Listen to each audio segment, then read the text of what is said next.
Alright, this time tatalakayin natin ang iba't ibang symbol sa pag-welding. Kasi dapat nating malalaman ito kasi during sa ating trabaho mayroon tayong mga ginagawa. Example, bigyan lang kayo ng symbol ng forma ninyo, ganitong gagawin natin. So square bat, naka square bat ba, example square bat. So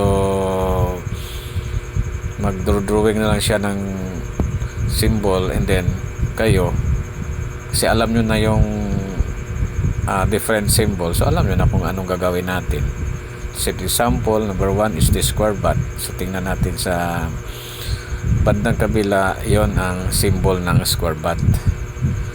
And then we have also the square V bat. So naka V bat, naka V. Usually ginagawa natin to sa 2G 3G, naka V build tayo sa lalong lalo na sa vertical position sa 3G. So square V bat, naka square. So and then number 3 is we have the square V bat with broad root face. So naka square V bat siya, pero medyo malaki yung root face na naiwan. So broad. So we have also the single V build bat. Saan ito natin ginagamit? Usually ginagamit natin to sa sa 2G, sa horizontal, naka single B-build bat lang, single. And then we have also the single B-bat with broad root face. So medyo malaki yung root face na natira. And then we have also the single G-bat. So sa kabila yung tingnan natin yung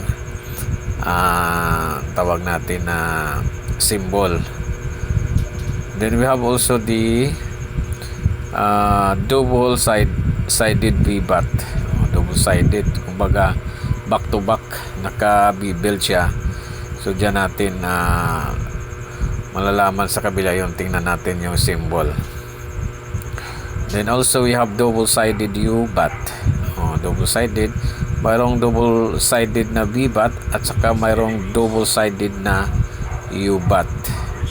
Another one is the fillet or the fillet weld, tawag natin dyan. And then we have the plug, sa kabila yung symbol. And then resistance pot, tingnan natin sa kabila yung symbol. So paano ba ito kaimportante sa atin? Kasi dapat lahat ng mga symbol alam natin, para pag nag-a-apply tayo, o for example nandyan na tayo sa trabaho, alam natin kung anong gagawin natin. For example, nag-drawing lang yung si foreman or yung leadman natin. Okay, itong gagawin mo, nag-drawing siya. Let's say for example, yung square bat, symbol lang yung ibinigay ni foreman, alam na natin kung anong gagawin natin. So sa mga gustong mag welder dyan, dapat before kayo mag proceed sa trabaho, dapat alam na natin to. Usually sa mga beginners pa, kasi sa tinuturo din to sa TISDA, sa mga senior high school na nag-offer ng SMAW, at tinuturo to yung mga symbols, paano gagawin ito, yan mga symbol ng pag-welding. So yun lang, I hope may nalalaman kayo, may kunting matutunan kayo sa video kong ito. At saka sa gustong mag